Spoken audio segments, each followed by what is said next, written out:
Welcome back to the channel. I'm Nick. This is Nick and the Sticks. Today we're at Shawnee State Forest, just doing a short hike on their backpack trail. It's going to be about 3 to 4 miles back to Camp 4. Got some awesome food to prepare tonight. It's going to be a good time, kind of relaxing. A lot of this video is going to be camping, my setup, things like that. Thanks for hanging out with me. Hopefully you enjoy this one.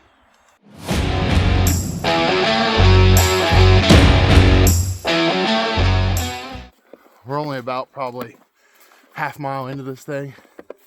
It's been straight up, but that's expected with Shawnee. Got a love-hate relationship with this place. It's beautiful. I mean, it's just huge hardwood forest, and I mean, I grew up around this kind of forest, so I'm most familiar with it. But man, these hills are unforgiving.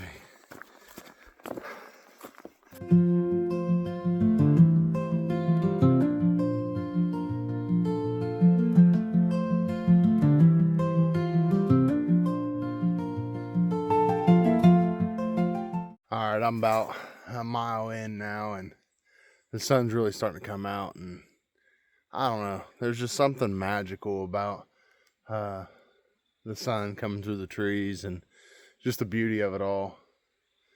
Now I know the video won't quite capture, it never captures really the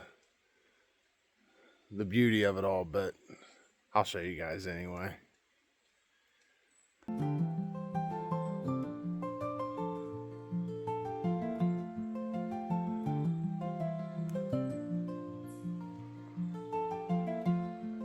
Well, we made it to the highest point of our hike here. Not a whole lot of visibility up here, but what you can see is pretty awesome. You can see quite a ways in behind me here and then out in front of me. But yeah, we went uphill for probably 2 straight miles just working our way up. It's pretty awesome though.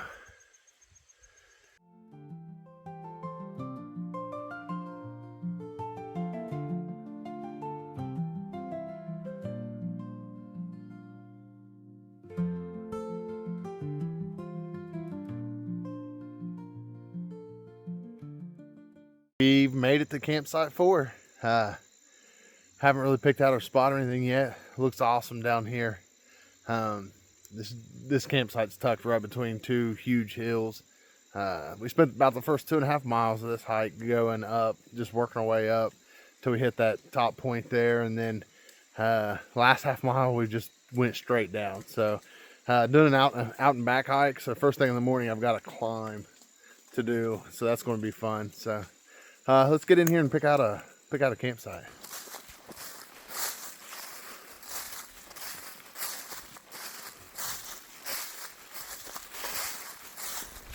A little public service announcement. Things that really grind my gears in the woods. The big golden rule of backpacking and camping is, pack it in, pack it out. Leave things the way that you found them. So don't do this. Someone dumped their beans out there, left some apples over there. Like, come on guys, we could do better than this. All right, something I want to talk to you guys about is picking out the perfect camp. Whenever I started camping in the backcountry, I picked up a book called Bushcraft 101 by Dave Canterbury. And he talks about the 4 W's: wind, water, wood, and widow makers. Okay, wind, you got to take it into consideration, especially if it's cold. One side of the hill may be a lot warmer than the other. Water, if there's no other way for you to get water other than natural sources, you got to make sure you have that, or pack it in. Wood, if you don't have any other way to cook to stay warm, you need to have a place with wood. Last one's widow makers, and this is a really important one. Here at Shawnee State Forest, they have designated backcountry campsites, so you wouldn't think it'd be an issue. But I want you guys to take a look at this.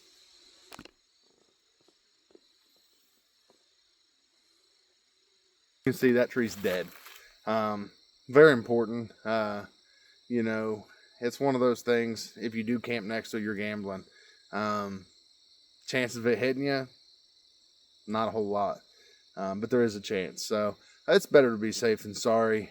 Pick a good campsite you can feel safe in and comfortable, especially if you're by yourself. But that's it. 4 W's. Credit goes out to Dave Canterbury. All right, we have picked out our campsite far away from that dead tree. Got a good fire pit here, some water right there over the bank. We're gonna have to look for some wood around here, but I think this will be great. Probably tie my hammock up between that big tree and that smaller tree there. Should be a good little place. I'm looking forward to it. There's my setup for the night. Turned out pretty good. As you can see there, I used my trekking poles to prop that up a little bit. Not supposed to be real cold tonight. It's a free soldier tarp, hammock. Let's step around here and I'll show you the rest of it.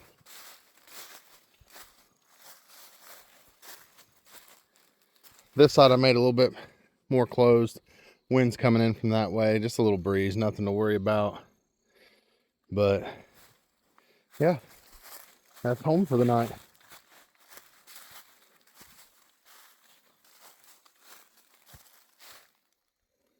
This was a short hike.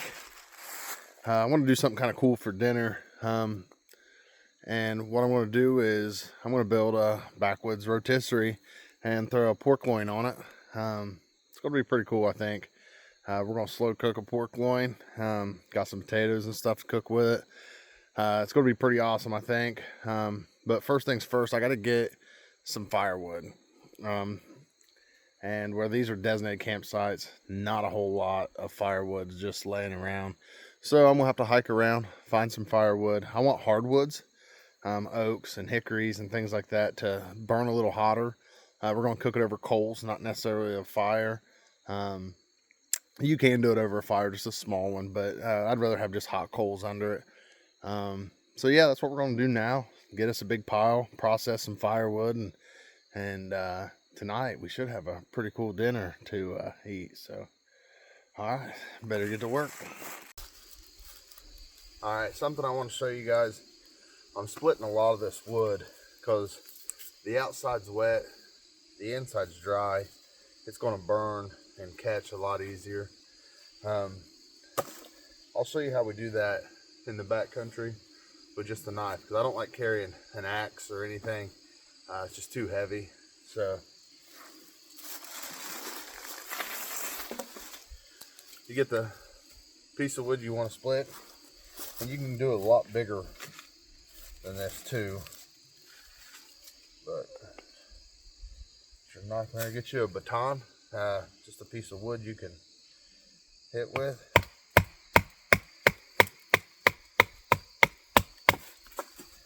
And there you go.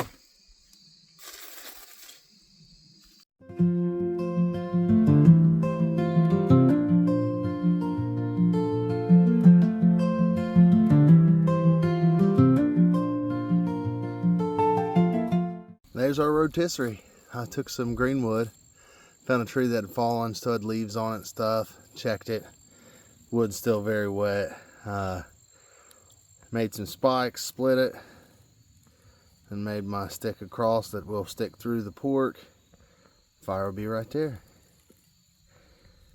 Should make a pretty good meal.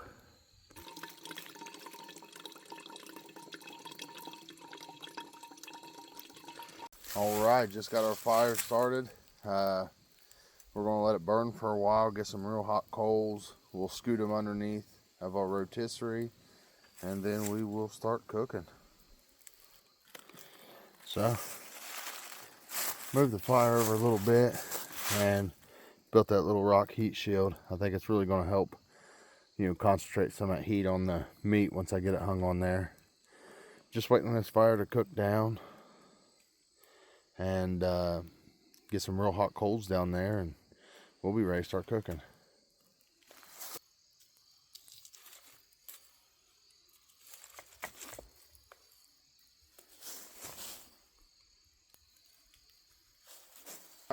Well, it's almost dinner time, and earlier I noticed that my pork loin wasn't all the way thawed. So I made sure the baggie was zipped up real good, stuck it down the creek, and it unthawed perfectly. Let's show you what we're going to do here. I'll take one out at a time and just spear it.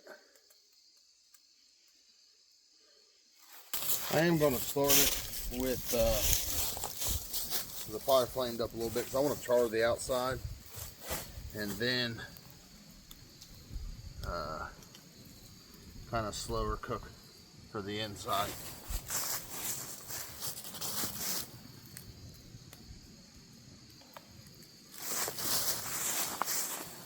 Turn that around here. There we go.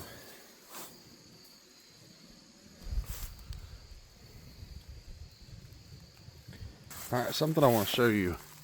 The reason why I split those like that instead of cutting notches or anything is because if the meat's heavier on one side, those splits keep it from turning. I can control which direction's facing the fire a lot better.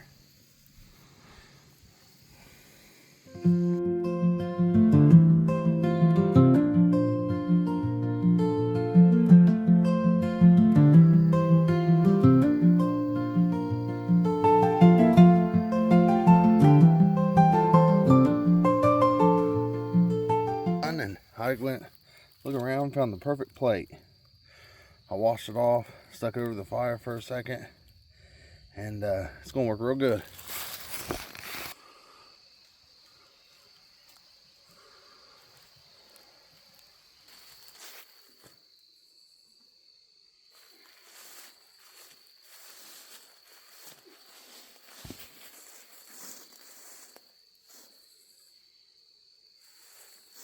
Also having some fried hash browns. This has been my go-to here lately. Didn't even realize you could buy freeze-dried hash browns right at the store. So it's been my go-to. I'm a meat and potatoes guy, so that's what we're having.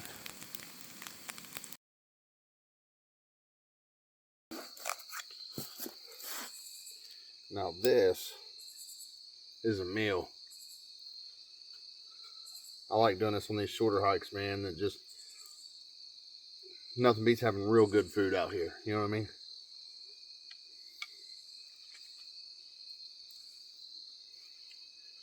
Let's cut into this pork, see what it looks like.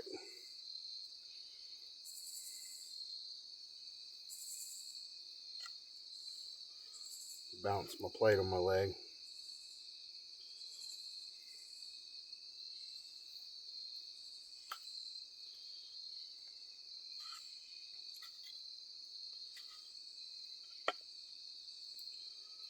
That looks perfect.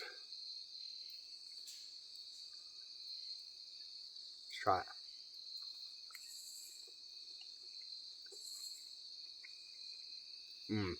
So good. Look at that. Perfect.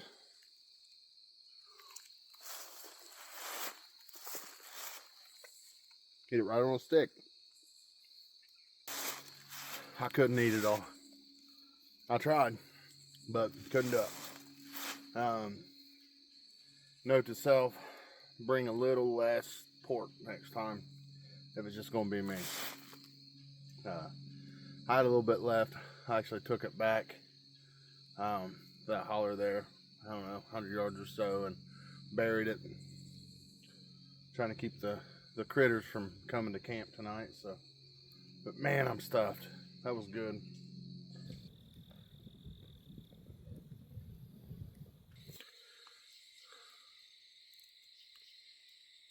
You know, something the trails taught me is that some of the toughest trails lead to the most beautiful overlooks and some of the best campsites, and you know, and I think life is a lot like that.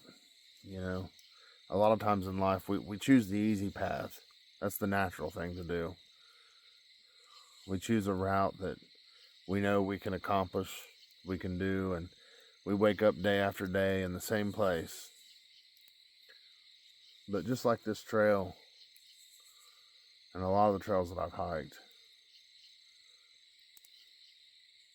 I think it's important to choose the harder path sometimes. Because that is where you're going to find something beautiful.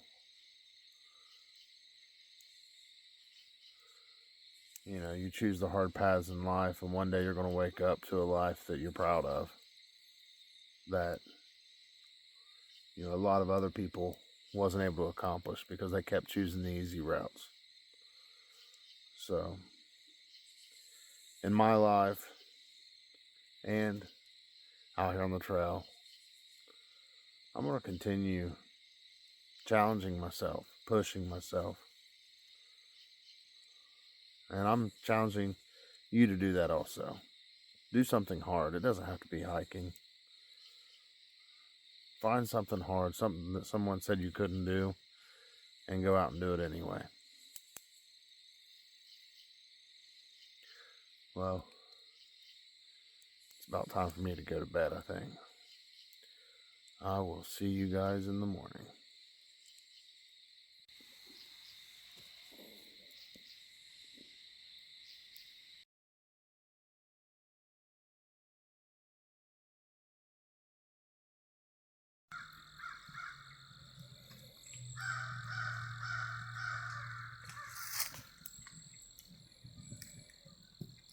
Well, we made it through the night.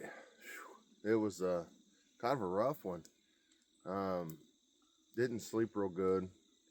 A lot of coyotes, heard them. I mean, right here in this little holler here, they were yipping and yelling and making all kinds of noise. You know, not really worried about the coyotes, just they're loud.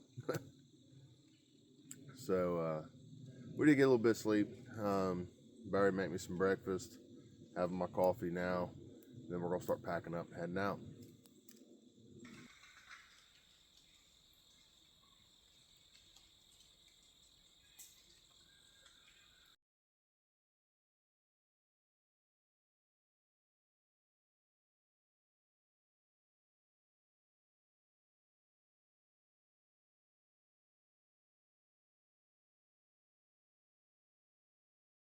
In the words of the great philosopher Smokey Bear, only you can prevent forest fires.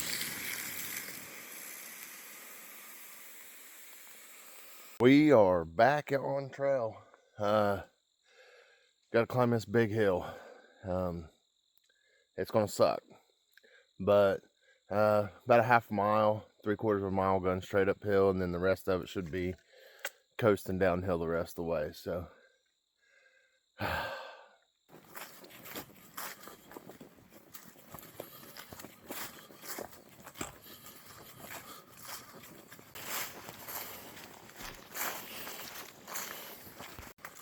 found this guy out here on the trail. He must be going the same place I am. He's followed me everywhere I went.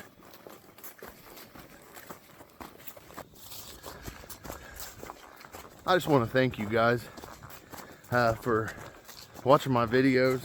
I hope you're enjoying them because I really enjoy making them. If you haven't already, if you could, go ahead and hit the like button and the subscribe button. Share my channel with your friends. Really trying to grow the channel, just to get more opportunities and things to go out and hike new places, show you guys new places. So again, I really appreciate you guys. We're about a 1/4 mile from the truck. I can actually see it. So I'm gonna go ahead and wrap this one up. I appreciate you guys. I'm Nick. This is Nick and the Sticks. See you next time.